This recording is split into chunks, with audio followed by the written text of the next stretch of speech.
अब तो महाराज एक कथा आती है ना, जब महाराज राजर्षि जी परीक्षित को 7 दिन में मरने का श्राप मिला तो राजा अपने सर्व का त्याग करके गंगा के किनारे आकर के बैठ गए और वहां सुखदेव जी उनको भागवत की कथा श्रवण कराने लगे। तो जैसे ही मंगलाचरण किया तो महाराज ध्वनि गई कानों में, देवताओं ने सुना कि गंगा के किनारे परम आदरणीय महाराज सुखदेव जी महाराज परीक्षित को भागवत की कथा श्रवण करा रहे हैं। तो तुरंत महाराज देवता अमृत का कलश लेकर के सुखदेव जी के सामने प्रकट हो गए और प्रकट होकर के महाराज निवेदन करने लगे, भगवान राजा परीक्षित को 7 दिन में मरने का श्राप मिला है, इसलिए वो भयभीत हैं। आप उनको भगवान की कथा सुना रहे हैं। लो हम अमृत का कलश लेकर के आए हैं, आप इसे राजा परीक्षित को पिला दीजिए और बदले में भागवत कथा अमृत का पान आप हमें करा दीजिए। अब तो महाराज सुखदेव जी ने देखा, सुखदेव जी मुस्कुराए। सुखदेव जी समझ गए देवताओं को आते ही कि जरूर कुछ ना कुछ गड़बड़ है। हाँ, क्योंकि देवता इतने सीधे नहीं हैं कि अपने आप आ जाएं, बिना बुलाए बिना आवाहन किए आ जाएं। देवताओं को जब मनाना होता है ना तो बड़ी बड़ी स्तुति करनी पड़ती है, बड़ी बड़ी वंदनाएं करनी पड़ती हैं। और आज अपने आप अमृत का कलश लेकर के आए हैं देवता, और अमृत भी कोई साधारण वस्तु नहीं है। समुद्र मंथन हुआ, सबसे अंत में अमृत निकला और उसके बंटवारे को लेकर के भयंकर देवासुर संग्राम हुआ। और तो और महाभारत में भी एक प्रसंग आता है, गरुण जी को जब अमृत की आवश्यकता हुई, देवताओं के पास में गए तो महाराज मिटने मारने के लिए तैयार हो गए देवता, परंतु अमृत नहीं दिया गरुण जी को। हाँ, वो तो हठात बलपूर्वक अमृत का कलश छीन करके ले गए थे गरुण जी, राजी से नहीं दिया।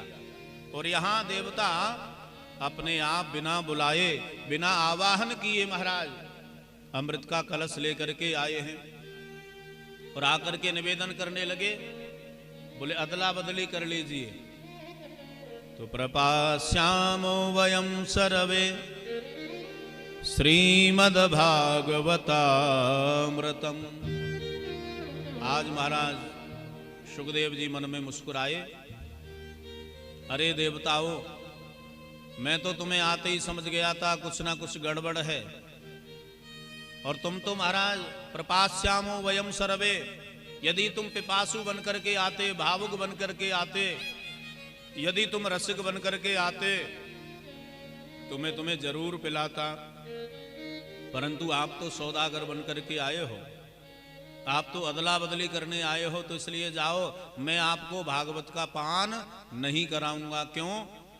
क्योंकि अदला बदली बराबर की वस्तुओं में होती है भाई, उसी कीमत की हमारी वस्तु और उसी कीमत की आपकी वस्तु, चलो अदला बदली कर लें। परंतु आप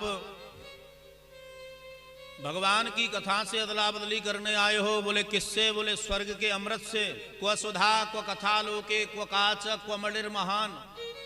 कहाँ स्वर्ग का अमृत और कहाँ भागवत कथा अमृत? बोले स्वर्ग का अमृत क्या है? बोले कांच का टुकड़ा।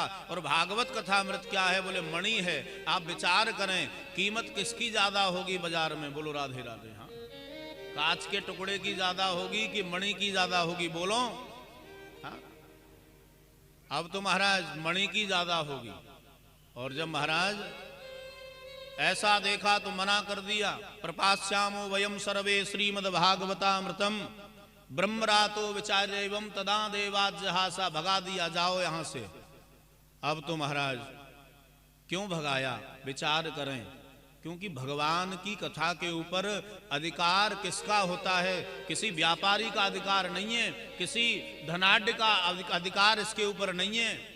इसका अधिकार, इसके ऊपर अधिकार तो केवल भगवान के भक्त का है। हाँ, कि राम कथा के ते अधिकारी, जिनके सत्संगत अति प्यारी। संतों का संग जिनको अति प्रिय